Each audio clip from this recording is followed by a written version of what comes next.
comigo João capítulo 6. Aleluia. Está alegre, né, irmão? Uma coisa terrível, porque não avisa antes. Dele, por meio dele. Você está me afrontando, né? Isso é uma música para me afrontar.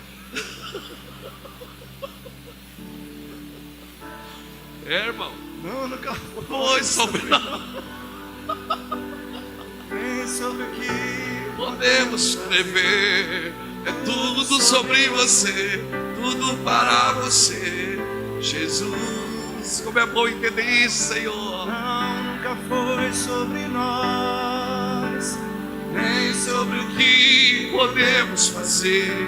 É tudo sobre você, tudo para você, Jesus.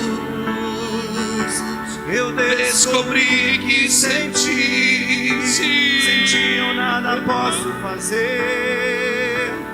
tudo sobre você, tudo para você, Jesus. Hosana, Hosana, Hosana nas maiores alturas. Sim, papai. Hosana, Oh, meu amigo Jesus, Hosana, amigo da minha vida, meu amigo, meu sonho. Hosana nas Maiores maiores. alturas.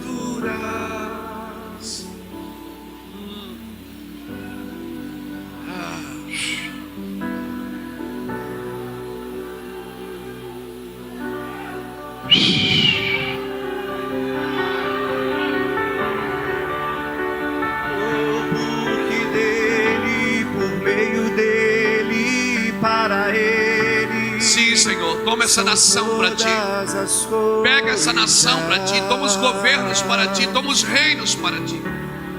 Toma os reinos para ti. Os reinos vão se dobrar diante de ti. Os governos vão se dobrar diante de ti. Tu és o cabeça de todas as coisas, mas um dia toda a cabeça se dobrará diante de ti. Em nome de Yeshua.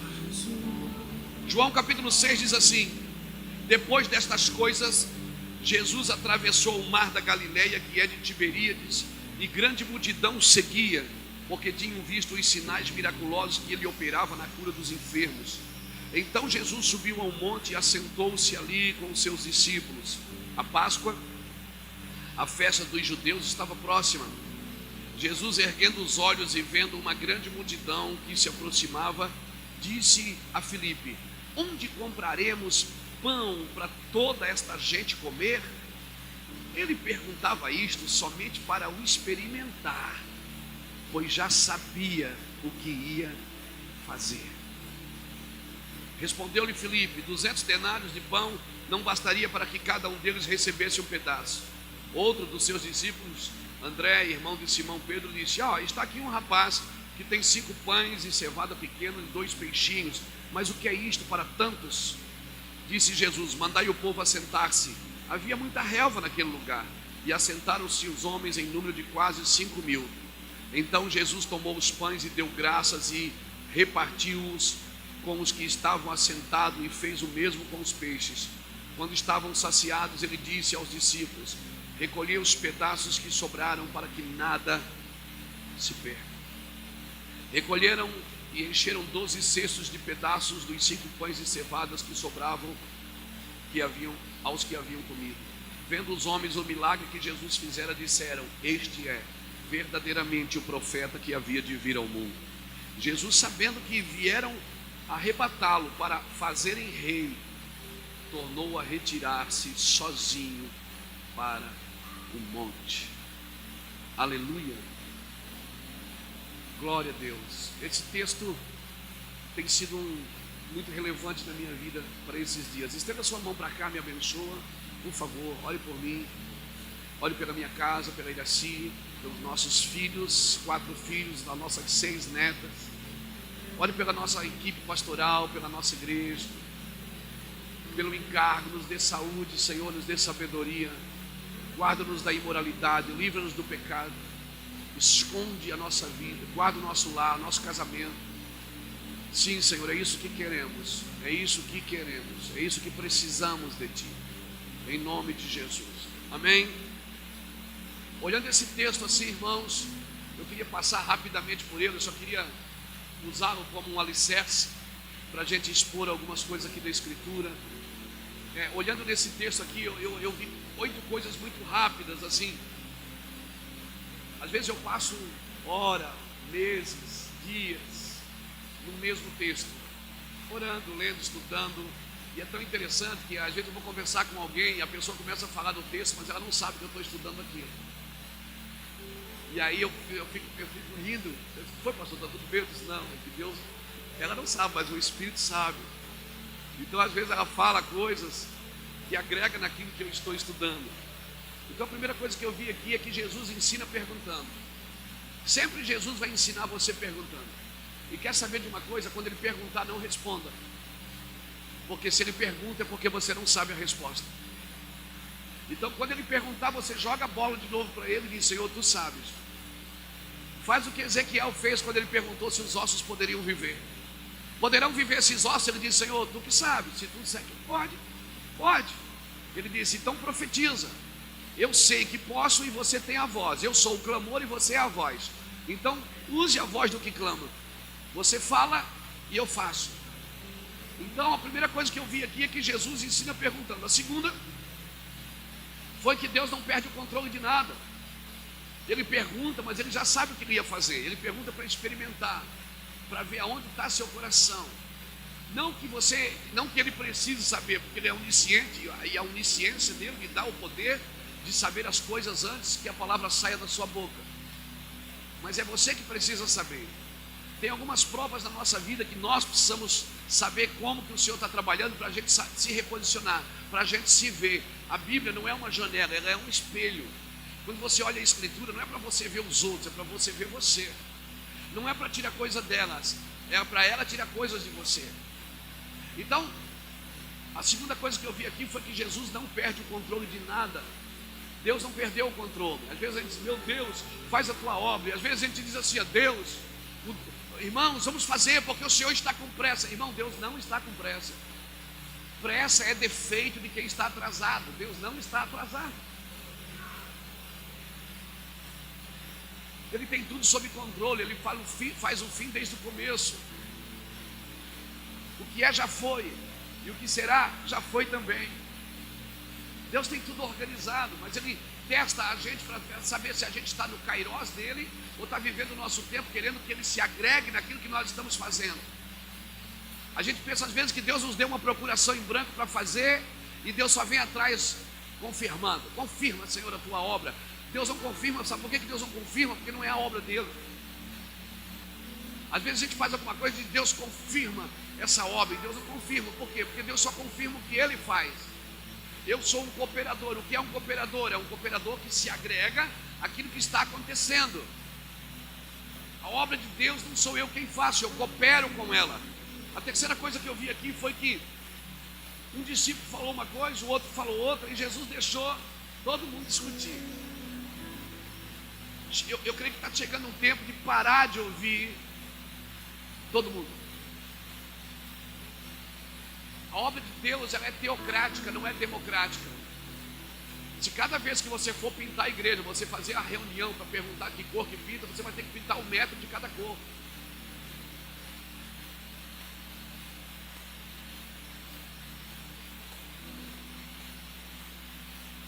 A gente ainda está preso a essas coisas. Porque a gente quer coletivizar uma coisa que é teocrática. A coletividade, irmão, por que o Senhor quer que a gente viva no Espírito? Ele diz, me adora no Espírito, porque no Espírito nós somos todos iguais. No Espírito nós somos todos unidos. Amém? No Espírito nós cantamos para a mesma pessoa, mesmo não cantando a mesma música. Então, a coletividade de Deus não tem a ver com o funcionamento. Às vezes a gente pode funcionar coletivo, mas o fundamento não. O fundamento não está sendo o mesmo. Então está na hora da gente parar de ouvir todo mundo e a gente voltar a ouvir a Deus. Talvez nós, os pastores, vamos ter que passar mais tempo no altar do que no púlpito. Talvez nós vamos ter que passar mais tempo ouvindo do que falando. Por quê? Porque não se trata mais do que falamos. Se trata de quem nos tornamos. Não é o que eu falo e o que eu canto, é quem eu estou me tornando por isso que eu estou fazendo. O que eu estou fazendo está me deixando mais parecido com Jesus ou menos parecido com Jesus? Porque se está mais parecido com Jesus, então glória a Deus por isso. Aleluia. A segunda coisa, a terceira não, a quarta, é que Jesus não despede a multidão. Jesus não despediu ninguém, apesar de não parar em ninguém. Jesus curou os doentes, mas não parou neles. Jesus alimentou pessoas, mas não parou na necessidade de ninguém. Jesus não equipou a sua igreja para trabalhar na necessidade das pessoas. Jesus equipou a sua igreja para trabalhar no propósito das pessoas. Uma igreja que só visa a necessidade das pessoas é uma igreja, irmãos, que perdeu o propósito. Nós não estamos aqui para investir em necessidade, nós estamos aqui para suprir necessidade e investir em propósitos. Amém? A igreja não tem a ver com a fila da bênção. Não, mas eu vim buscar. Quem veio buscar a sua vitória? Isso é redundante. Quem veio nessa noite buscar a sua bênção? Bênção não é uma coisa que você pega, é um lugar que você entra. Quando você entra na bênção, todas as bênçãos virão sobre ti e te alcançarão. Mas nós passamos a vida inteira na igreja buscando algo que nós já temos. Nós somos pedintes, mendigos espirituais. Por quê, pastor? Porque somos pedintes. As nossas orações têm a ver conosco, as nossas lágrimas têm a ver conosco, e nunca foi sobre nós, é tudo sobre você. Passamos mais tempo vivendo na misericórdia do que vivendo no propósito. Mas a misericórdia do Senhor, e uma misericórdia é para mim voltar, mas não é para mim viver na misericórdia. Como? Se eu vivo sempre na misericórdia, dependendo da misericórdia, porque eu não entrei ainda no propósito. Quem vive só na misericórdia não vai aprender a exercer misericórdia. Então eu passo pela misericórdia, a misericórdia me equipa para ser misericordioso com os outros, não mais comigo. Seja radical com você e misericordioso com os outros. Nós precisamos entender isso, porque senão a igreja perde a força, ela fica fraca. Irmão, e uma igreja que perde a voz, ela só tem versículos bíblicos. Uma igreja que perde a voz das regiões celestiais, perde a autoridade, ela só tem versículos bíblicos para mostrar. Ela decora tudo, mas aquilo que ela fala já não tem mais o mesmo vigor. Então Jesus não despedia a multidão, ele disse para os discípulos: dai voz de comer. Mas ele alimentou a multidão, pegou o que sobrou e foi embora. Não ficou ali, vem amanhã, que amanhã vai ter mais milagre. O culto hoje foi maravilhoso, mas amanhã vai estar conosco fulano de tal. Amanhã, hoje, quantos cestos sobrou? 12. Amanhã vai sobrar 20. Eu profetizo. Porque nós levamos a igreja sempre para a necessidade das pessoas. Nós atraímos as pessoas pela necessidade, ok? Você que está doente, vem para cá. Você que está enfermo, vem para cá. Você que está na necessidade, vem para cá. Mas depois que vem, irmão, ensina para ele por que ele entrou em necessidade. Ensina para ele por que ele ficou doente. Ensina para ele por quê. Tira ele dessa dependência emocional de Cristo. Você já viu quando você vai profetizar para uma pessoa? Você profetiza, ela nem escuta o que você está dizendo. Depois ela diz: você entendeu o que ele falou? Alguém gravou? Não, quando alguém vem profetizar para mim, eu selo. Fala, querido. Depois eu choro. Eu tenho que ouvir e julgar o que eu estou ouvindo, não quem está dizendo. Então, se nós não mudarmos alguns funcionamentos da igreja, algumas movimentações e alguns entendimentos, algum vocabulário, nós não vamos viver um avivamento, porque a gente nunca vai sair da fila da bênção, a gente vai sempre ficar na fila da bênção. Hoje eu fui e multiplicou o pão, amanhã eu vou de novo, vai ter mais pães. Eu estou lá, Jesus está me abençoando. Isso não é a bênção de Deus, isso é um favor. Mas a bênção de Deus é você viver num constante desenvolvimento do seu propósito. É um constante, irmãos. Ei, viver no propósito já não é mais você que está na fila do pão, é você que está com o balaio nas costas. Ei, pastor, amém? Viver na bênção é você com o balaio nas costas. Não é mais você na fila do receber, na fila do dar. Nós precisamos entender isso. E Jesus não despede a multidão, ele diz para os discípulos: dai vocês de comer para eles. Outra coisa, Deus não é desorganizado. Ele organiza, ele diz: senta, organiza, põe 50, aqui mais 50, ali ó, põe 50. A gente traduz avivamento como bagunça. Eu estou no espírito, eu estou no vento, né? Deus, estou no vento. Jesus me encheu. Irmão, chega na sua casa e abre todas as janelas e deixa o vento entrar para ver o que acontece.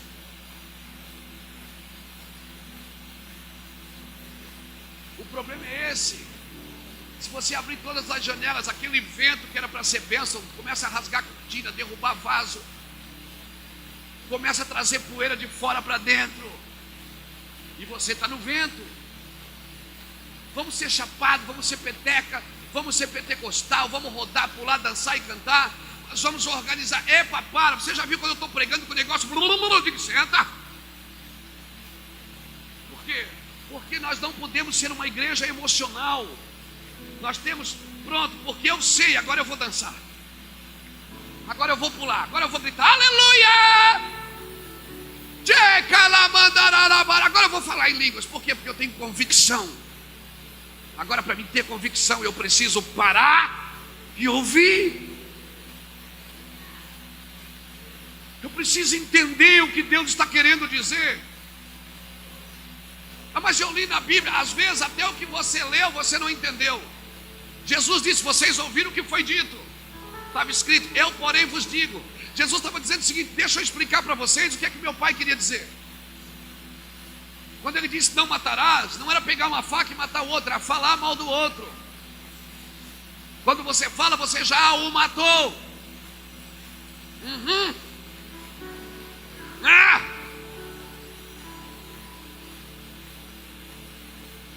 Aleluia.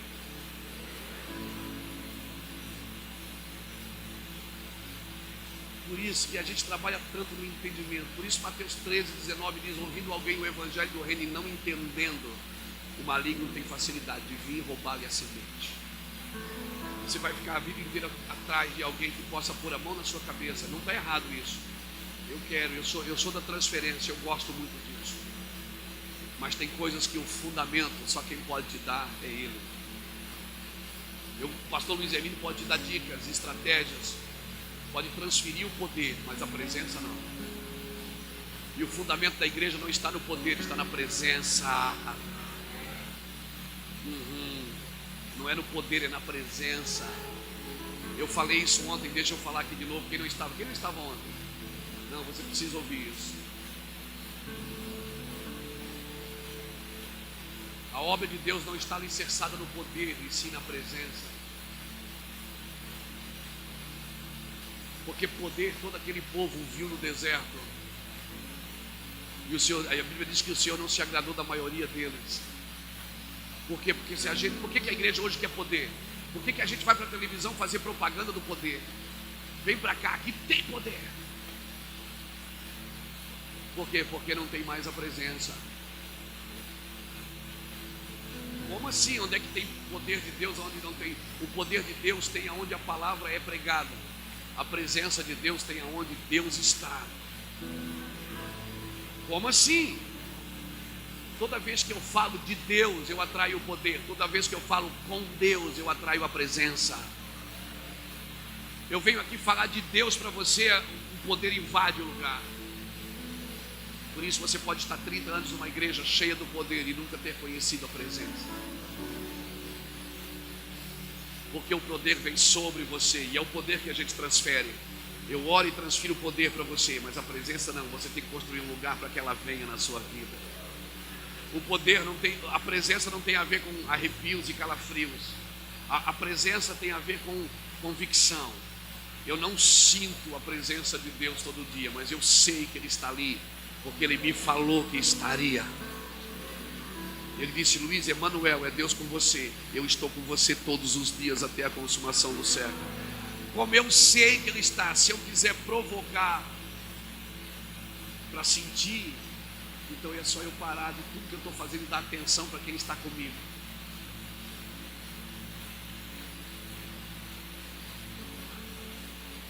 Não quer dizer que eu posso carregar a presença sem senti-la? Pode. Agora, se você quiser carregar e sentir, para tudo que você está fazendo e dá atenção para quem habita em você. Você está entendendo o que eu estou dizendo, pastor? Então passe mais tempo com Ele do que com as pessoas. Não conduza uma igreja esperando se as pessoas estão gostando ou não. É melhor que elas não gostem. Porque se elas gostarem, elas vão pensar que o culto é para elas. E elas vão dizer: pastor, canta aquela. Pastor, quem é que prega hoje? Ah, esse não, pastor, bota outro. O bom avivamento não é quando você sai alegre do culto, é quando você recebe um pancadão.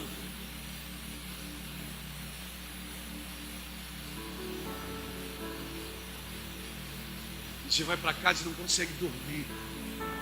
Você vai dirigindo e não sabe nem como é que chegou em casa, você nem viu. Você diz: cara, o que aconteceu em mim? Eu não sei o que aconteceu. Aí você vai e pega o púlpito, as pessoas ficam olhando assim, dizendo assim: meu pastor está diferente. Tem alguma coisa dentro dele. Avivamento, cara, é quando você pode ser confrontado pela palavra de Deus. Quando a palavra confronta a sua mente para revelar seu coração. Quando a palavra alinha você. Eu fico imaginando quando Jesus diz: dá vocês de comer para eles. E ele diz: como? Como? Como eu vou fazer isso? Organiza. Organizar para quê? Não tem comida, para que organizar? Organiza antes para que a comida venha. Você quer uma comida, mas não está pronto para recebê-la. Você quer que Deus multiplique algo que você não está pronto, alicerçado para receber. Você quer que Deus dê mais gente, então você compra mais cadeiras, mas você não passa mais tempo com Deus. Não é de mais cadeira que você precisa de mais tempo com Ele. Porque mais tempo com Ele não há cadeira que aguente, irmão, não há cadeira que aguente.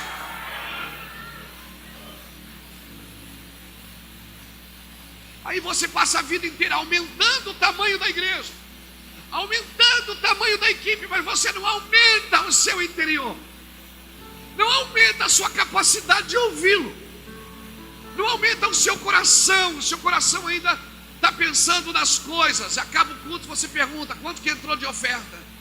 Você pergunta: alguém contou quantas pessoas tinham? O seu coração está preso em algo. Ei, deixa eu te falar, nós não estamos aqui numa competição de quem é mais e quem é menos. Nós estamos aqui para decidir, irmãos, para decidir se nós vamos governar através da igreja ou se nós vamos ficar dentro da igreja esperando Jesus voltar. Não se trata mais de quantas pessoas tem comigo, mas o quanto de Deus tem em mim e o quanto de mim tem com Ele.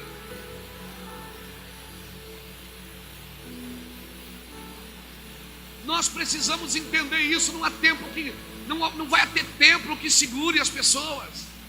Você já viu, as pessoas estão se reunindo nas praças, estão se reunindo no shopping, estão se reunindo debaixo de viaduto. Por quê? Porque os templos não suportam mais, irmãos. E não adianta para aumentar o tamanho, para aumentar o tamanho, para aumentar o tamanho. Ei, você tem que aumentar a expansão de crer, a expansão de fé. Você tem que acreditar no que Deus disse. E que numa cadeira que aguenta, não tem, pode comprar e empilhar. Não adianta. Se Ele disse organiza, porque eu só multiplico naquilo que está organizado. Ele não está falando da cor, ele não está falando do enfeite, ele está falando do organize você. Se organize, se assente, senta aí na relva, espera o tempo determinado. Não produza isso, espera que eu faço. Não produza uma multiplicação que você não vai conseguir sustentá-la. Não produza uma multiplicação que, cara, você vai perder sua casa, vai perder sua família, você vai perder sua saúde. Você vai frustrar porque as coisas não funcionaram de acordo com o que você queria. Como é que eu me livro disso então, pastor? Fazendo o que Jesus fez. Pega o pão e reparte.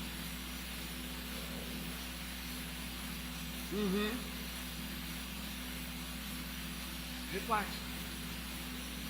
Eu fico imaginando isso, cara. Fica todo mundo sentado olhando para quem? Aí ficam os discípulos tudo com os balai na mão.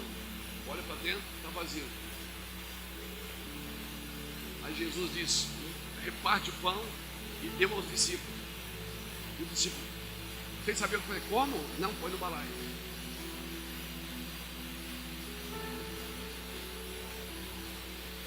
Como assim? Põe no balai.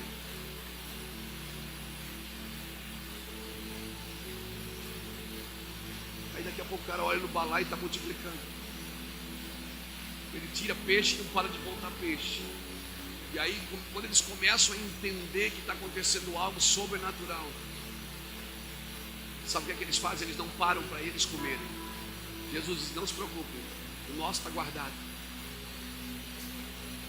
Vai sobrar 12 cestos, fica tranquilo, é um para cada um. E sabe por que só sobrou 12 cestos? Porque só tinha 12 discípulos. Se tivesse 20, sobrava 20 cestos. Então, se os discípulos que estão envolvidos em algo coletivo entenderem que na velha aliança comia primeiro o sacerdote,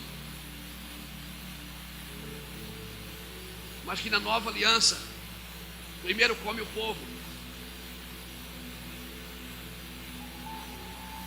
porque aquele negócio do balai não para de multiplicar,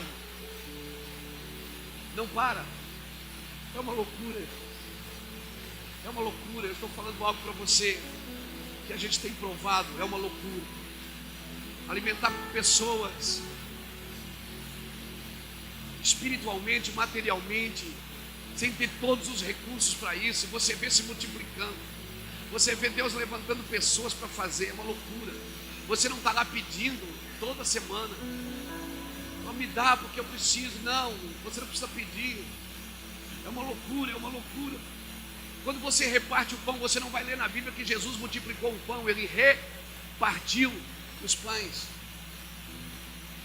Agora, depois de partido, depois de repartido, e depois de multiplicado, e depois de saciado todo mundo, o que é que ele disse?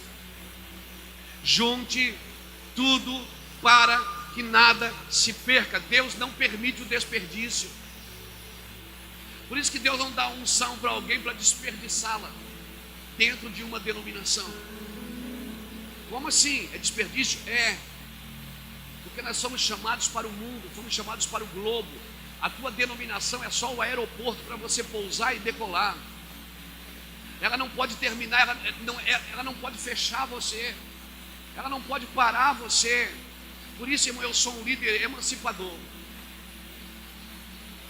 Uma mãe que carrega uma criança por 9 meses, quando dá 9 meses, se passar do prazo, o médico tira, irmão. Por quê? Porque o útero, naturalmente, ele sustenta a criança por 9 meses. Porque se passa do prazo, ele começa a colocar em risco a vida da mãe. Então, quer dizer, a doença de muitas mães, ou seja, de muitas igrejas, é que os filhos não foram emancipados. É que os filhos estão lá dentro e estão matando a mãe. Quem aqui já comeu pipoca da panela? Não essa do micro-ondas, a da panela, aquela que você enchia a panela, lembra? E pegava o negócio, né? Mexia. E como é que era? Como é que as pipocas estouravam? E você ouvia o barulho, e batendo na panela, empurrando a tampa para cima. Aí, meu Deus, vai acabar tudo aqui. De repente o barulho ia diminuindo.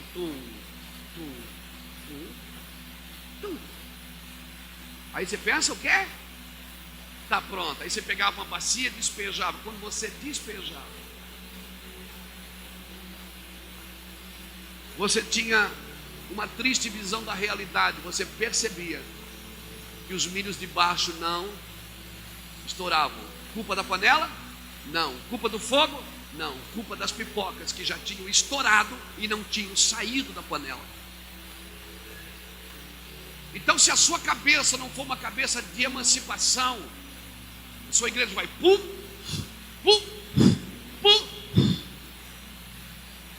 Ela vai encher e esvaziar, encher e esvaziar. Por quê? Porque Deus é emancipador.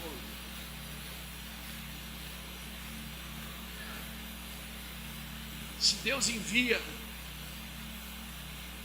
para deixar um modelo para mim, por que eu não envio? Por que você não dá trabalho para esse povo?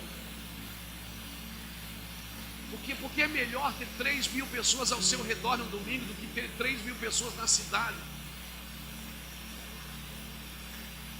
Alguém me disse esses dias: pastor, o senhor tem que pregar mais salvação aqui no meu evangelho. Eu disse: para quê? Você já é salvo. Eu tenho que pregar salvação para quem não tem salvação. Para você tem que pregar vergonha na cara, rapaz. Para você eu tenho que pregar vida com Deus, tem que pregar jejum, oração, salvação não. Você está aqui há 10 anos comigo, você não está salvo ainda? Ah, você quer conhecer salvação? Salvação eu prego para o ímpio. Para o crente eu não prego salvação não. Para o crente eu prego firme, sede firmes e constantes, sempre abundantes no Senhor, sabendo que no Senhor o seu trabalho não é em vão. Vai, cara, corre a corrida que te foi proposta. Põe o pé aí. Isso, cara, mergulha, vai mais fundo. Voe.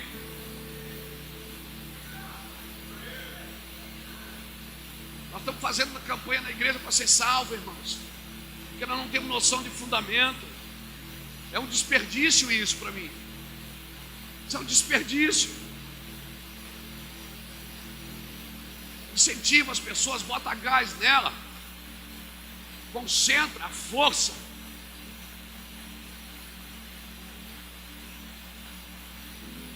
Eu não oro pela mesma pessoa todo domingo. Se ela vier um domingo na frente pedir oração e vier no outro, eu chamo ela: o que está vendo? Não, chega de oração, sai daqui, sai da fila, está atrapalhando a obra de Deus. Ai, pastor, tem uma luta porque você está fazendo alguma coisa errada. Ou então Deus está te treinando para algo muito maior do que você vai viver e você não está entendendo. E sabe por que não está entendendo? Porque está desconectado. Porque se você está conectado, cara, o discípulo vinha todo marcado, lanhado e rindo, dizendo: aqui, levei 20. Você tem 40 aqui, rapaz, ganhei de você. Porque eles estavam conectados com o propósito. Quem está conectado com o propósito não sente mais dor, irmão. Paulo estava preso e cantando. Ele disse: Silas, puxa um dó maior aí, Silas. Quem está conectado, ele disse: Silas, puxa um dó maior aí, vou cantar um corinho. Para quê, Paulo? Para derrubar tudo aqui, essas cadeias vão cair tudo aqui agora, essas portas. Ei! Chega de uma igreja fraca, melindrosa, menina. Chega de uma igreja manhosa. Manhosa, vou mudar de igreja. Por quê? Porque aqui é muito difícil. Alguém me falou assim: pastor, eu vou para uma igreja mais estruturada. Vai, fica à vontade. O que é que nós temos a ver com estrutura? O que é que nós entendemos por estrutura? O fundamento é Cristo, cara. Nós não estamos na igreja aqui para ser abençoado. Deus, eu vim buscar minha vitória e hoje ela vai ter que sair. Chega disso, irmão. Isso não treina as pessoas para o eterno. Isso não treina, isso treina as pessoas para o momento. Treina as pessoas para o culto de domingo, não para o eterno. Jesus estava dando uma lição para os discípulos ali. Uma lição de pão nós vamos ter todo dia. Peixe nós temos todo dia. Comida vai ter, fica tranquilo. Não tem onde reclinar. Vocês querem ir atrás de mim, não tem onde dormir. Mas vamos, Deus vai dar vitória. Não anoiteceu ainda. Não anoiteceu ainda. Daqui a pouco a gente acha um lugar para dormir. Fica tranquilo. E onde é que a gente vai comer? Não, daqui a pouco Deus prepara.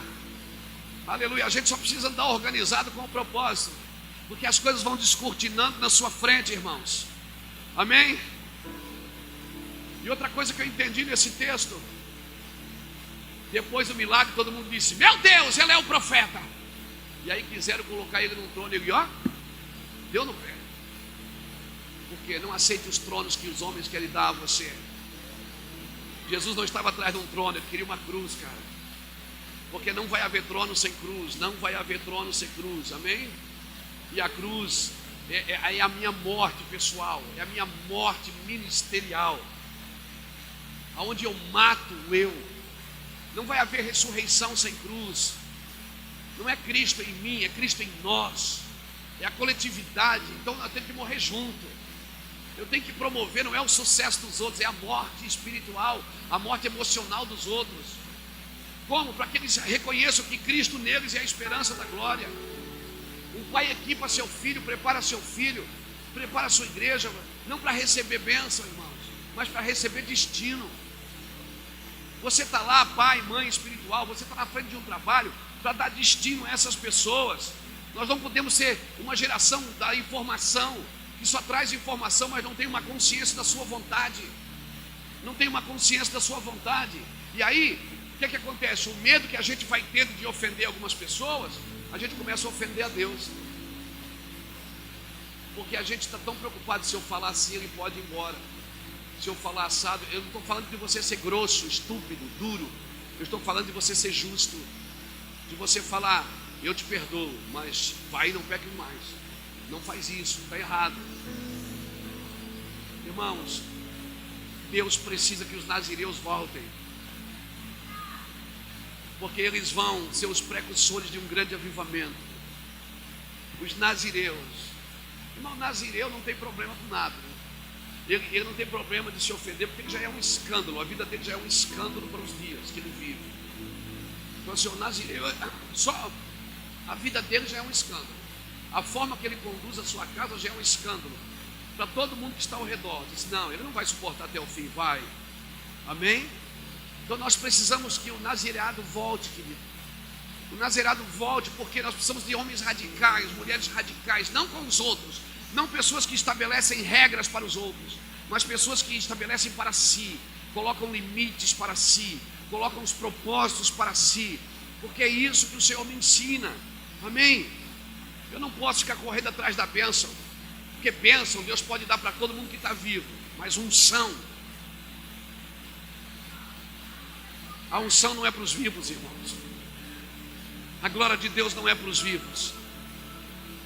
A glória de Deus não é para os vivos. Ele foi claro com Moisés: disse: ninguém pode ver a minha face e continuar vivo, porque se você quer ver a minha face, você vai ter que morrer, amigão. Ninguém. A bênção Deus pode dar para quem está vivo. Então, ok. Você quer fazer o culto para os vivos? Ok. Mas a intenção é que todos sejam crucificados com Cristo. Então eu quero declarar nos próximos dias sobre 4 coisas que nós vamos precisar nos próximos dias. E agora eu quero profetizar. Nós precisamos de precisão no funcionamento. Chega de desperdício. Segundo, nós precisamos de velocidade equilibrada. O que é isso? É entender a hora de acelerar e entender a hora de pisar no freio. Quem acelera demais vai ter que pisar no freio demais. E nós precisamos identificar cada passo e deixar o espaço vazio. Quando eu falo de organização, eu estou dizendo: organize tudo, mas deixe um espaço vazio para que Deus possa tirar você dali. Amém, irmãos? Amém? E a última coisa que eu penso que nós vamos precisar nesses dias é respeitar cada etapa. Respeitar quando o nível aumentou. Você sabe quando o nível aumentou? Você sabe. Você sabe quando o nível aumentou, porque não é mais qualquer coisa que entra nos seus ouvidos. Você sabe quando o nível aumentou, e o nível deve aumentar com a maturidade. Porque quanto maior o nível aumenta, mais você respeita o fraco, mais você respeita o caído, mais você respeita o pecador. O nível não aumenta, não é para te distanciar dele, é para te aproximar dele. Amém? Por isso que o Senhor disse para Pedro: ele diz: Pedro, quando tu te converteres, ajuda teus irmãos. Que agora você só está fazendo exibição de poder. Você agora faz tudo que eu peço, mas você ainda não está pronto para converter seus irmãos. Quando tu te converteres, ajuda teus irmãos. Quando você aceita Jesus, você vira evangélico, mas convertido mesmo, irmão. Convertido mesmo é quando você é crucificado com Cristo, amém? Amém. E eu quero declarar isso em nome de Jesus: precisão, velocidade, identificar cada etapa, respeitar cada funcionamento. Eu tenho ido em lugares que eu penso assim, cara, eu nunca congregaria aqui, mas o Senhor me fecha a boca e diz: cale a sua boca, é a minha igreja. Eu disse: mas ele disse: você era assim. Eu digo: mas Senhor, está tudo errado. Ele disse: eu sei.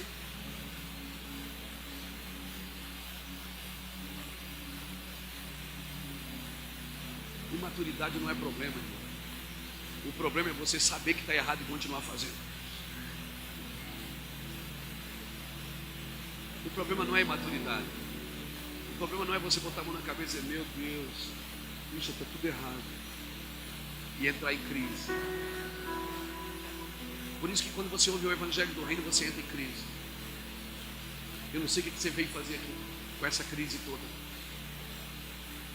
Porque eu vou te dizer por quê.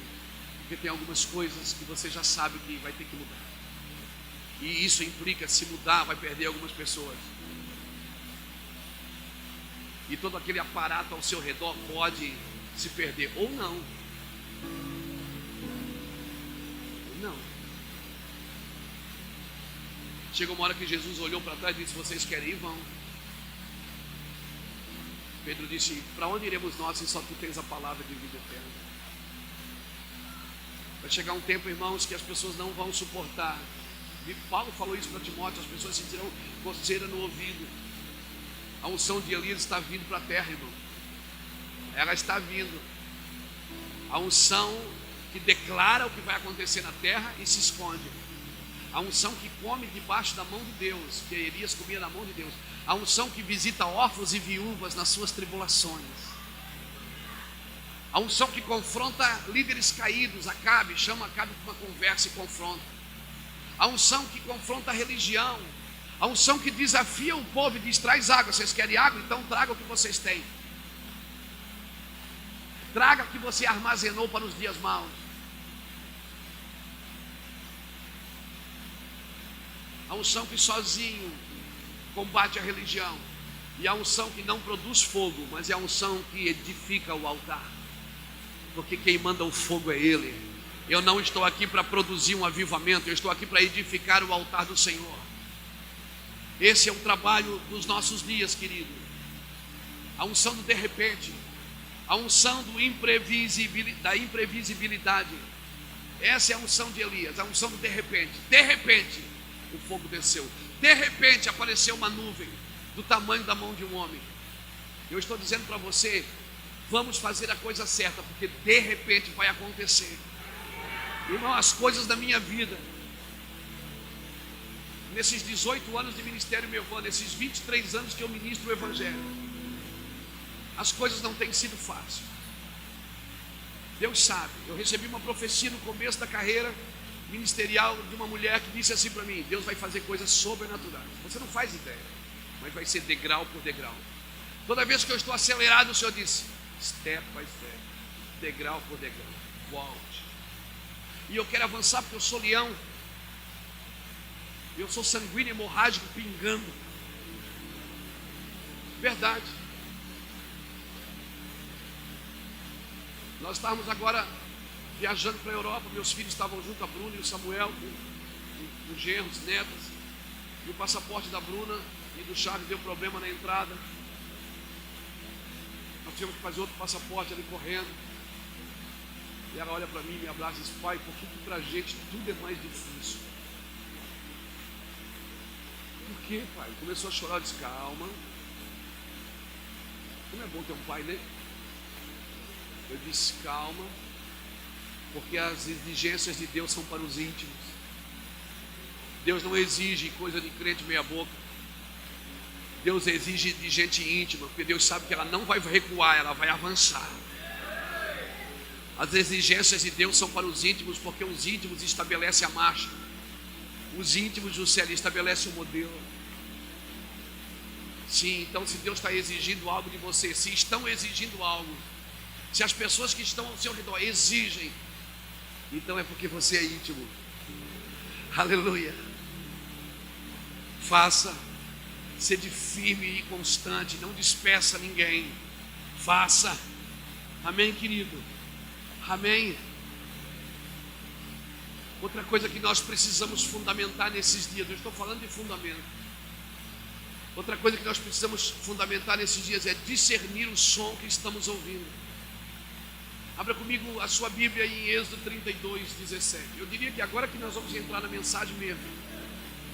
Não é chavão de pregador, não, é verdade. E você tem bastante tempo hoje, não tem? Abra comigo Êxodo 32.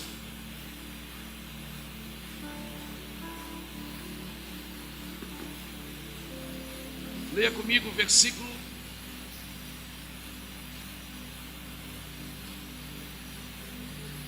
15. Voltando-se Moisés e desceu do monte com as 2 tábuas do testemunho na mão, tábuas escritas de ambos os lados, de um e de outro lado estavam escritas. Aquelas tábuas eram obra de Deus. Também as escrituras eram a mesma escritura de Deus esculpida na tábua. Ora, ouvindo Josué a voz do povo que jubilava, disse a Moisés: alarido de guerra há no arraial. Respondeu Moisés: não é alarido dos vitoriosos, nem alarido dos vencidos, mas é a voz de canto que eu a ouço. Amém. Nós precisamos aprender com os pais o som que estamos ouvindo. Não menospreze os pais. Você que é um pastor mais novo, deixa eu te falar uma coisa, querido. Respeite os pais dessa geração. Eu sou um cara rodeado de ancião. Eu gosto de ouvir anciões, homens como Danduque, um homem de 75 anos, homem como o pastor Márcio Valadão, 49 anos na mesma igreja, pastoreando a mesma igreja. Eu gosto de ouvir homens como Jorge Linhares. Eu sou rodeado de anciões. Pastora Elza, minha mãezona aqui, serva de Deus, de vez em quando ela me liga para me dar uns rala. Depois ela passa a mão na cabeça. Eu ouço os anciões porque, por favor, querido, vamos aprender com os pais a ouvir os alaridos de guerra. O som que estamos ouvindo. Josué disse: tem um som de guerra lá. Moisés disse: não é de guerra. Não é de quem venceu e nem de quem foi vencido. É um canto que eu ouço. Agora, raciocina comigo. Essa palavra canto, ela vem da palavra aná, que quer dizer menosprezo, intimidação, estar ocupado ou estar atarefado com alguma coisa sem propósito. Afligir, oprimir, humilhar, ser oprimido, ser curvado, tornar-se baixo, tornar-se abatido. Sabe o que ele está dizendo? Tem um som que a igreja está produzindo, mas está deixando a igreja doente e abatida. Se os pais, olha aqui para mim, se os pais, agora os pais também precisam respeitar a movimentação dos filhos. Os pais, como fundamento, precisam deixar os meninos rodarem. Deixa os jovens fluírem. Mas está errado, o movimento chama, coloca um fundamento. A nossa geração que está vindo não pode juntar o bastão no chão, irmãos. Tem algumas coisas que eles têm mais força do que a gente. Filhinhos, eu vos escrevo porque vossos pecados foram perdoados. Jovens, eu vos escrevo porque a minha palavra está em vós e já venceste o maligno. Pais, eu vos escrevo porque conheces aquele desde o princípio. Eles podem ter mais força, podem estar debaixo da unção desse movimento, mas não conhecem aquele que é desde o princípio. Não passaram lutas ainda no casamento, não passaram lutas com os filhos, não passaram na madrugada toda com o filho em convulsão, em casa chorando e você gritando com o filho no colo. Não passaram problemas, não tiveram quedas, não se arrebentaram, não fizeram coisa errada. Então, por favor, ouçam os pais. Pais, deixem claro para os seus filhos o caminho. Mostre o caminho, diga onde você... Mas para isso, para que os pais ensinem o caminho, nós não podemos ser hipócritas.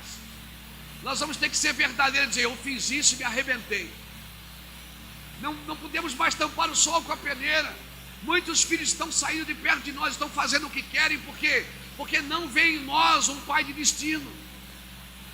Só vê um pai que controla uma denominação, mas não vê um pai que vai emancipá-lo, que vai dar destino. Então, querido, nós precisamos de gente que vão discernir. Josué disse o quê? O que Josué disse? O som é de guerra. Moisés disse: não. O som não é de quem venceu e nem de quem perdeu. É um canto que eu estou ouvindo. Josué seria o próximo líder. Lembra quando Deus chama Josué no capítulo 1, e versículo de 1 a 9, o que é que ele diz? Ele diz: meu servo Moisés é morto, agora levanta tu e passa esse Jordão. Esforça-te e ter de bom ânimo, não pasme, não te espantes, porque eu sou contigo aonde quer que tu pisares. Aonde tu pisar a planta dos teus pés, eu te darei por herança. Deus dá uma autoridade agora para ele, mas também dá uma autorização. Deus diz: aonde tu pisares eu te darei, do rio Eufrates até o grande mar para o poente, esse será o vosso. A gente, porque tem autoridade, acha que pode pisar em qualquer lugar, que Deus vai nos entregar. Não, toda autoridade tem uma autorização. Autoridade o diabo também tem, ele só não tem autorização. Então, onde tu pisar a planta dos teus pés, eu te darei, desse rio até ali. Por que estamos vindo para o Sudeste com a plataforma de apostólica? Porque entendemos que o Senhor nos autorizou para isso. Porque senão eu volto para Itajaí e vou cuidar da minha igreja. Porque autoridade para isso eu tenho, Deus me deu. Agora, se eu quiser avançar, eu preciso da autorização. Amém? E eu tenho, pastor, autorização agora? Claro que tem. Ide por onde? Ide por todo o mundo e pregai o evangelho a toda criatura. O limite expandiu, amigo. A autorização foi expandida. Agora primeiro eu edifico a casa e depois então eu saio para fazer o que o Senhor me chamou. Se eu não estiver discernindo o som, eu vou produzir um som. Se eu não discernir o som que eu estou ouvindo, eu vou criar alguma coisa para ouvir. Eu não estou aqui para criar, eu estou aqui para cumprir. Para cumprir o que fora dito a meu respeito, para cumprir as escrituras. A virgem conceberá para que se cumprisse o que fora dito. E Jesus nasceu em Belém da Judéia, Mateus 2,5, para que se cumprisse o que fora dito. E ele ficou no Egito, porque do Egito tirei o meu filho, para que se cumprisse o que fora dito. E houve em Ramá voz de choro, para que se cumprisse o que fora dito. E ele foi habitar em Nazaré, Mateus 2, versículo 23, para mostrar, para que se cumprisse o que fora dito. Oh meu Deus, Mateus 3,3, voz que clama no deserto, para que se cumprisse o que Isaías disse. Oh meu Deus, e ele foi para Galiléia, no versículo 14, Mateus 3, para quê? Para que se cumprisse o que fora dito. Jesus andou nas escrituras para que se cumprisse o que fora dito.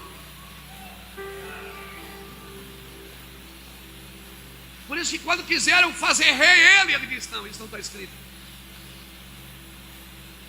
Quando quiseram botar ele no trono, ele saltou fora. Por quê? Isso não está escrito a meu respeito. Quem vai me botar no trono é meu pai. Não é ninguém. Se eu vou sentar, quem vencer vai sentar no trono do meu pai. Ao que vencer, se assentará comigo no meu trono, assim como eu venci e me assentei no trono do meu pai. Quando quiseram dar uma função para ele, você vai governar, ele disse: eu, hein? Estou fora. Por quê? Porque isso não está escrito a meu respeito. Você não vai ser feliz fazendo o que você quer, você vai ser feliz cumprindo o que fora dito. Pegou, irmão? Irmãos, um pai espiritual, ele não tem reputação. A reputação é a sua história. O pai espiritual, ele precisa se manter fresco, ele precisa se manter abanado, ele precisa se manter faminto, ele precisa se manter aceso. Então, por quê? Porque você é um luzeiro que está brilhando ali. O que nós precisamos hoje, irmãos, hoje, para um grande avivamento, é que nós, os pastores, a gente se mantenha santo, se mantenha faminto, se mantenha aceso. Quando uma pessoa não tem maturidade para caminhar sozinha, ela vai ter, até porque Deus não dá essa autoridade para ninguém, né? Todos vão precisar um do outro. Ela precisa de pais que lançam fundamento, pais que circuncidam, que faça um corte no órgão reprodutor, que ensine aquela pessoa que um dia você também vai reproduzir, mas agora você é criança ainda. Mas deixa eu preparar você para reproduzir. Um pai espiritual não vai castrar seus filhos, vai circuncidar seus filhos. Um pai espiritual, todo mundo no rebanho dele pode reproduzir. Amém? Eu sei que é difícil, talvez, entender. Alguém está entendendo o que eu estou dizendo aqui, irmão? Irmão, alguém aqui joga xadrez? Irmão, o xadrez, ele foi um jogo criado como estratégia de guerra, você sabia disso? O xadrez foi um jogo criado para estratégia de guerra, por isso que ele tem várias movimentações, assim, assim, assim, pula. Por quê? Porque ele foi criado como estratégia de guerra. Agora, quem está acostumado a jogar dama, não vai entender o que eu estou dizendo. Por quê? Porque quem joga dama acha que ganha quem derruba a pedra do outro. Mas quem joga xadrez sabe que ganha quem conquista o rei, quem pega o rei. Então o meu trabalho apostólico é derrubar o principado, não é jogar dama. O meu trabalho apostólico, os apóstolos que foram levantados no mundo, o trabalho deles é chegar no rei, no principado daquela cidade, no principado daquela nação. Amém? Não é ficar expulsando aquela capetada miúda da igreja. Como é teu nome? Satanás, o nome dele é demônio. De onde é que tu veio? Do inferno. Demônio vem do inferno. Então assim, esse não é um trabalho apostólico, irmãos. O trabalho apostólico, por isso que ele tem várias movimentações. Ele se movimenta como pastor, se movimenta como apóstolo, se movimenta como profeta, ele pula como evangelista. Ele é louco, porque o trabalho dele é chegar no rei, chegar no cabeça. Não é jogar dama, tuque, tuque, tuque, tuque. Por isso que o trabalho apostólico não é derrubar a pedra do outro, não é derrubar a igreja do outro, não é pegar os membros da outra igreja, não. Esse não é o trabalho apostólico. O fundamento.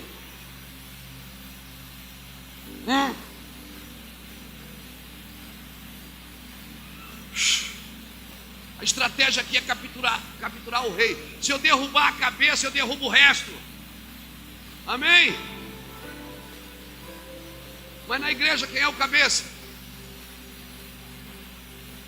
Está estabelecido eternamente o cabeça, não precisa de outra cabeça. Abra comigo Salmo 11, verso 3. Aleluia!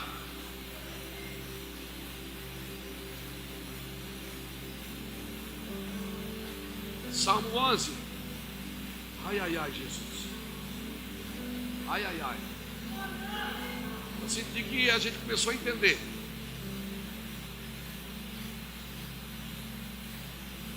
Salmo 11, verso 3 diz assim: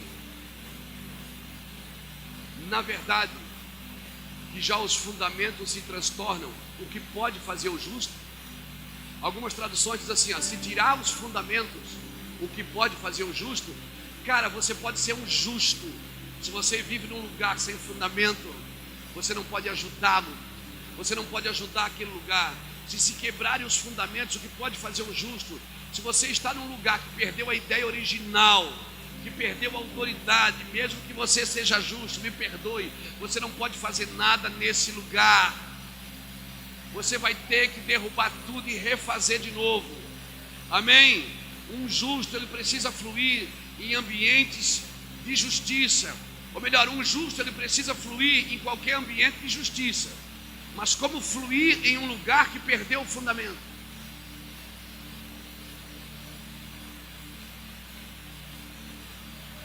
Como fluir num lugar que perdeu a intenção original de Deus? Por que você acha que Adão teve que sair do jardim? Porque não foi o jardim que perdeu o fundamento, foi Adão. O jardim era o lugar do encontro. Deus disse: você não vai me perder, eu vou continuar com você, mas já não é mais na mesma proporção. Até preparar a remissão, até Jesus vir nos remir, o Espírito já não habitava mais mas vinha sobre. O fundamento da igreja tem que ser apostólico. Está me ouvindo? Está me ouvindo? Deixa eu explicar uma coisa para você. Você julga o que eu vou falar. Por favor, julgue. Você é meu irmão. Eu não sou o retentor da verdade, o detentor da verdade.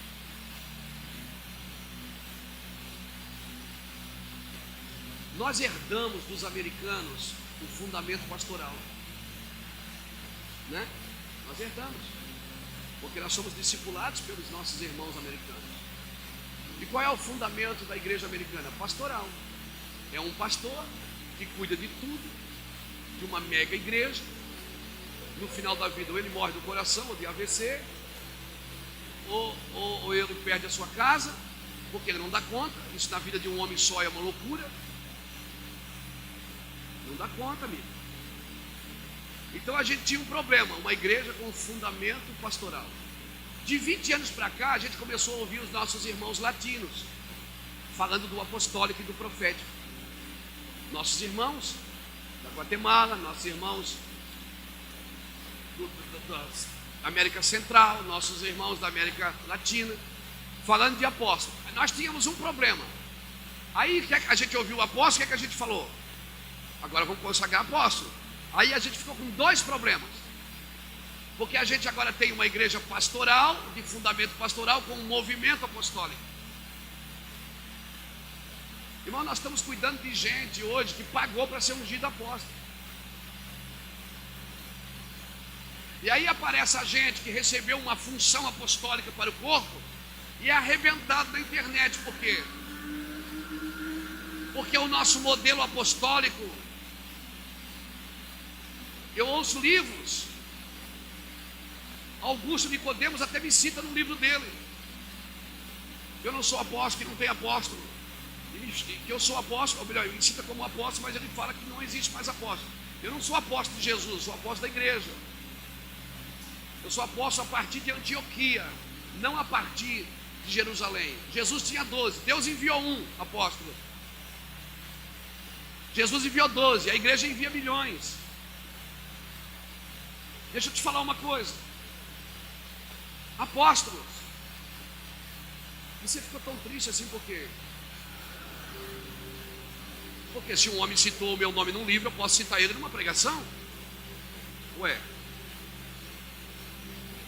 Não é? Estou falando mal do meu amigo. É que ele não acredita em apóstolo, e eu acredito. Queria viver para consagrar o apóstolo um dia, não sei. Deixa eu te falar uma coisa, estou brincando. Respeito muito o pastor Augusto Nicodemos, um homem de Deus nessa nação, uma voz profética. Mas o movimento dele é diferente do meu. Nossos fundamentos é Cristo. Mas os movimentos são diferentes. E eu não me ofendo com isso. Não me ofendo mesmo. Porque eu respeito e eu ouço muito. É um homem de Deus. Nós temos que parar com essas coisas. Eu não concordo. Não concordo, não anda. Não chega perto. Repudia quando vê. A movimentação é diferente, mas a estrutura, o fundamento é o mesmo. E aí agora a gente tem dois problemas. Por quê? Porque a gente tem uma igreja com fundamento pastoral e um movimento apostólico. E aí os apóstolos que existem hoje trabalham para as denominações, não para o globo. Porque foi a denominação que consagrou ele. Ele é apóstolo para a denominação. Ele é apóstolo para dentro, não apóstolo para fora. Qual é o trabalho do Ministério Mevan? O nosso trabalho é transicionar a igreja para um fundamento apostólico e um movimento pastoral, porque um tem que cuidar do outro. O fundamento da igreja é apostólica. Irmão, Juscelio está aqui, os pastores que caminham com a gente estão aqui. Nós temos 18 anos de ministério no Mevan. Pensa numa turma que briga. Eu estou com a igreja, vai fazer 19 anos lá em Itajaí, a igreja bombando. A gente nunca sofreu uma divisão. Por quê? Porque os nossos problemas são de movimento, não de fundamento. Nós temos um problema de movimentação, não de fundamento. Porque o Juscelio se movimenta de um jeito, eu me movimento de outro, o pastor Lapa se movimenta de outro. Amém? O Ulisses se movimenta de outro. O pastor Rodrigo lá em Ribeirão se movimenta de outro. Mas todos têm o mesmo fundamento, que é Cristo em vós, a esperança da glória. Então as nossas brigas são pelos movimentos. Eu acho que você está errado. Como é que você faria? Eu faria assim. Tá, vamos ver, vamos testar. Tá, eu acho que estava certo. O nosso problema não é de fundamento. Nosso problema é de movimento. Depois você lê capítulo 6, eu não vou ler para a gente ganhar tempo, porque também eu quero falar algumas coisas ainda. Pastorear é um aspecto da igreja, não é um fundamento da igreja. O fundamento é apostólico. Porque o fundamento da igreja é ide, fazei e ensinai. Mas não fala cuidai.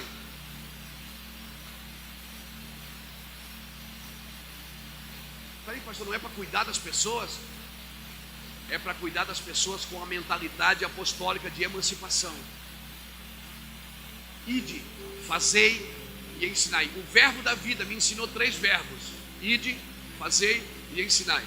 Ele não fala de cuidar, ele fala de levar a carga uns dos outros, de chorar com os que choram, de se alegrar com os que se alegram. Isso tudo é cuidado, eu entendo como cuidado. Mas por que eu acho que ele não ressalta? Para não se prender. Porque às vezes a gente cuida tanto das pessoas que a gente cria um sentimento de posse. E a gente não emancipa as pessoas para funcionar apostolicamente.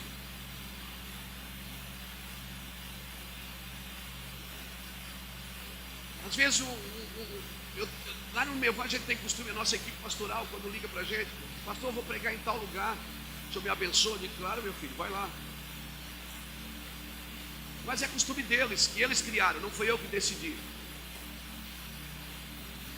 Às vezes, irmãos, tem irmãos que vão lá no Mevan, irmãos pastores de outras denominações, e quando a câmera passa neles, eles se disfarçam, para ninguém ver eles lá, porque eles têm medo, porque se ele chegar na igreja dele, ele é expulso.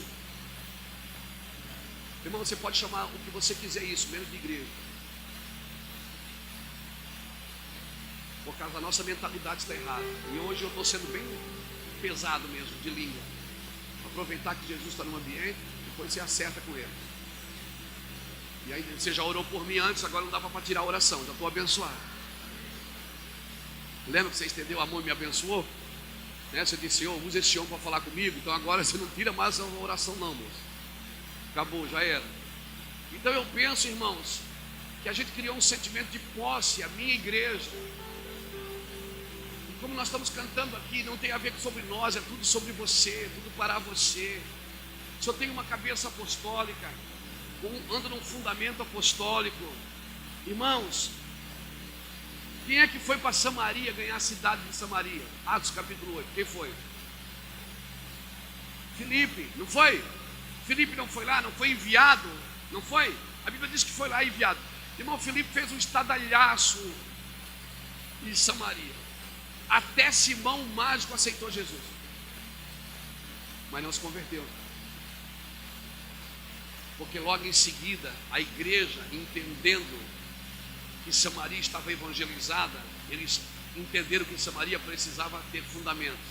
Quando Pedro e João entraram na cidade, que Simão o mágico viu a movimentação espiritual de Pedro e João, ele quis comprar a unção.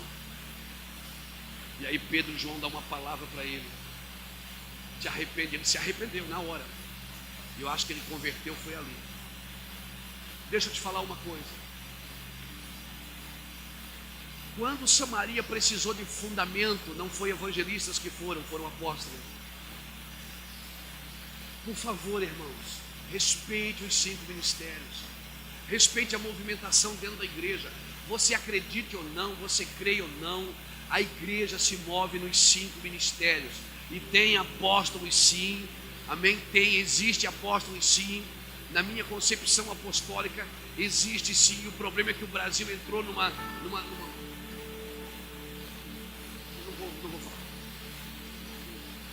Entrou nessa coisa de ungir apóstolo à torta e à direita. Tem gente que foi ungido apóstolo, não sabe nem o que um apóstolo faz. Irmão, devolve essa unção.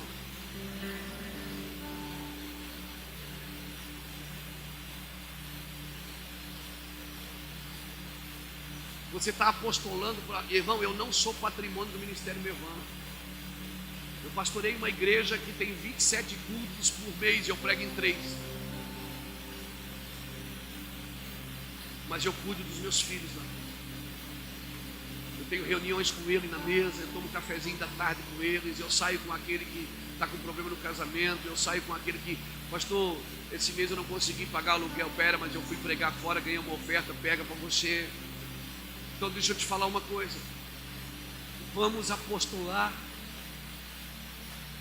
vamos nos movimentar pastoralmente, mas vamos fundamentar a igreja precisa de fundamento. Irmão, o que eu estou falando aqui hoje, talvez você não está dizendo assim, cara, não era isso que eu queria ouvir, mas não era isso que eu queria falar também. Quero deixar claro para você, de novo. Mas eu entendo por quê, porque nós estamos na primícia de Campinas.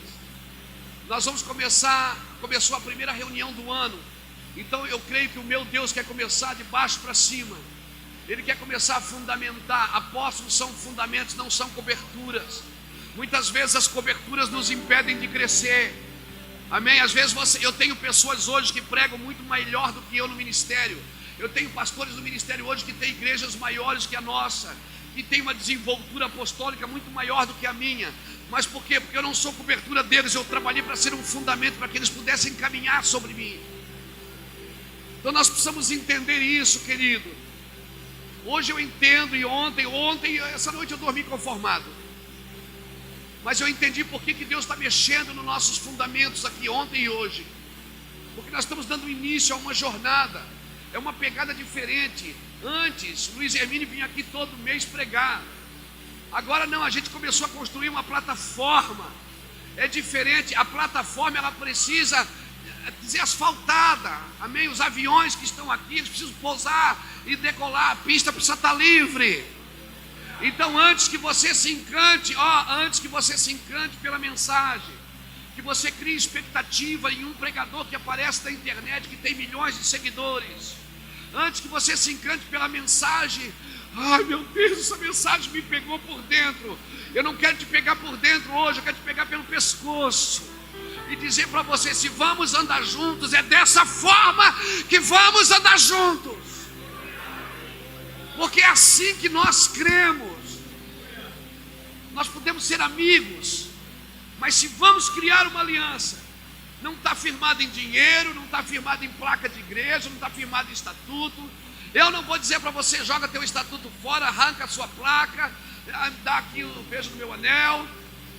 Não, eu não vou dizer nada disso para você. O que eu vou dizer para você é, os nossos fundamentos são apostólicos, nós somos emancipadores.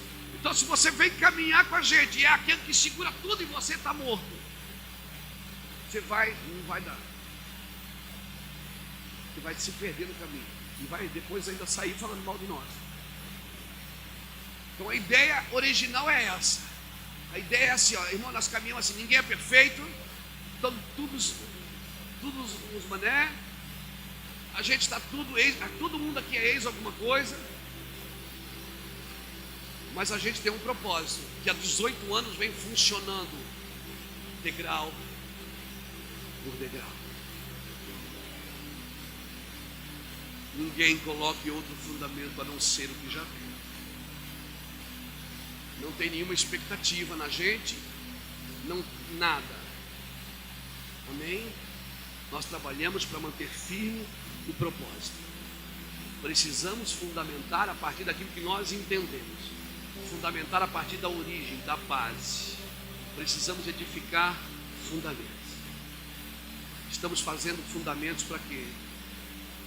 A pedra angular eu sei que é Ele. Jamais eu me iria colocar no lugar dele. Deus me livre. Mas nós temos um trabalho para fundamentar a igreja. Se nós não trabalharmos os fundamentos e não seguirmos, nós vamos ficar trabalhando ao redor de nós mesmos. Trabalho o fundamento, constrói e sai. Trabalho o fundamento, constrói e sai. Por quê? Porque essa é a ideia original de Deus. Aleluia. Amém? O trabalho da igreja nesse cenário é profético. É fundamental. Se a igreja não entender isso, nós não vamos fazer a vontade do Senhor. Então eu quero deixar claro para meus irmãos qual é a proposta de fundamentar um fundamento apostólico, um movimento pastoral da igreja, que aí engloba tudo: o ensino, o evangelismo, a profecia. Porque nós não estamos fundamentando em outro lugar que não seja no profético. Nós somos proféticos e somos escatológicos. Não estamos esperando Jesus voltar. Não, nós estamos trabalhando para que Ele volte. Não estamos esperando sentado. Ele não vai me pegar como ladrão. Ele vai vir como ladrão para quem não está esperando. Eu estou esperando. Eu quero ver. Eu não estou esperando Jesus voltar. Eu estou trabalhando para que Ele volte. Minhas mensagens são totalmente escatológicas, totalmente proféticas. Os profetas, eles veem, os apóstolos executam. Por isso que os profetas têm a ver com janelas. Você vai ver Daniel abrindo uma janela na Babilônia. Você vai ver Eliseu dizendo para o rei Jeoás: abra a janela e lance as flechas. Mas apóstolos têm a ver com portas. Paulo diz: foi-me aberta uma porta. Porque o profeta vê e o apóstolo executa. Por isso que o fundamento da igreja, Efésios 2:8, é com os apóstolos e profetas. Profetas não são o que profetizam a outro indivíduo.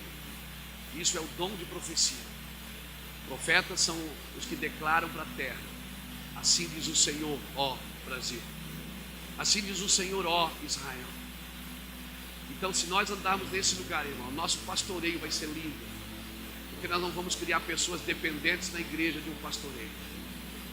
Amém? Pessoas não vão ser melindrosas. Pessoas não vão vir para a igreja atrás de atenção para suprir suas carências.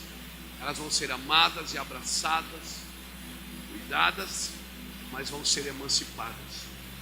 Vão dizer: vá cuidar da sua vida. Vá cuidar da sua vida. Vá ter as suas experiências boas e ruins com Deus. Vai ter as suas experiências. Vai ter as suas experiências com a sua casa, com o seu filho. Não isente as pessoas das suas experiências. Não crie uma igreja de cuidado. A igreja do cuidado é a igreja do deserto. Por isso que quando chegaram na promessa, o maná cessou. Deus estava dizendo: agora que vocês estão no lugar que eu prometi, plantem e colham. Você recebe essa palavra, meu irmão? Esse são dias de fundamentos. São dias de fundamentos. Me dá 5 minutos, eu termino. Só temos que cuidar com uma coisa nesses dias de fundamentos: com as doutrinas de Jezabel, com as doutrinas de Mamon e com as doutrinas dos nicolaítas, porque fala das 3 doutrinas em Apocalipse. Amém? Porque elas misturam. A doutrina dos nicolaítas, ela mistura a altivez do homem com o altar de Deus. Ela mistura soberba com autoridade. A doutrina de Mamon, ela mistura generosidade com ambição. E a doutrina de Jezabel, ela mistura espiritualidade com imoralidade. Isso é perigoso. A doutrina de Jezabel talvez vai ser a maior guerra da igreja nesses dias. Eu estou profetizando agora. porque a Bíblia fala das 3 doutrinas em Apocalipse, para as 7 igrejas. Significa que nós não estamos isentos delas. Esses principados, quem derruba é o Senhor. Quem derruba são, sabe quem lidar com Jezabel? Os eunucos espirituais. Só os eunucos espirituais têm a capacidade de lidar com Jezabel, porque eles não são encantados pelos seus encantos. E não pense que Jezabel está ligada somente à figura feminina. Ela está ligada à figura masculina também. Amém? Amém, queridos? Conheço um homem na Argentina chamado Carlos Anacondia. Carlos Anacondia, ele fala uma coisa muito interessante. Ele diz que o maior perigo de um ministro é a sua exibição. Porque depois de ele gostar da exibição, ele nunca mais vai viver sem. Ou seja, se ele se acostumar com a exibição, ele vai sair de casa só para se exibir. Então ele me ensinou uma coisa. Ele disse: quando você for tentado a se esconder, apareça. E quando você for tentado a aparecer, se esconda. Por isso que quando quiseram ungir Jesus rei, ele, ó, eu não é meu tempo, não é meu lugar. Então, querido, nós precisamos de engenheiros espirituais. Queridos, nós precisamos, homens que vão edificar estruturas espirituais. A palavra altar significa aquilo que vem do alto, altar vem do alto. Então nós vamos estar numa luta constante nesses dias com o altar de Deus e a altivez do homem. E o que consome a nossa altivez no altar é o fogo de Deus. Nós precisamos desesperadamente disso. O maior inimigo da igreja nesses dias, irmãos, é a distração, é o desperdício, é não estar focado, é não estar prestes, é não prestar atenção naquilo que está movendo o seu coração. Como é o nome daquele homem que criou o iPhone? Steve Jobs. Steve Jobs fala uma coisa interessante. Ele já morreu, né? Ele dizia uma coisa interessante. Eu ouvi uma frase dele muito boa. Ele diz assim, ó: o problema do foco não é o foco, é as outras 2.000 ideias boas que estão ao seu redor. O problema de você focar alguma coisa é porque ao seu redor tem 2.000 ideias boas também. Você tem que se livrar dessas 2.000 ideias boas para achar o foco. Porque todo homem produtivo, ele tem muitas ideias boas, uma atrás da outra, que tem a ver com as portas que Deus abre. Então, querido, eu quero deixar essa palavra para você nessa noite. Vamos, já amanheceu, né? Nessa manhã. Trabalhe no fundamento. Vá para a sua casa, para o seu ministério, examine a si mesmo. Examine o seu funcionamento. Vê se o meu fundamento está correto. Essa é a estrutura de um homem de Deus, é a estrutura de uma mulher de Deus. Se não é, querido, não tem problema. Só tenha coragem de derrubar o que não foi Deus quem fez.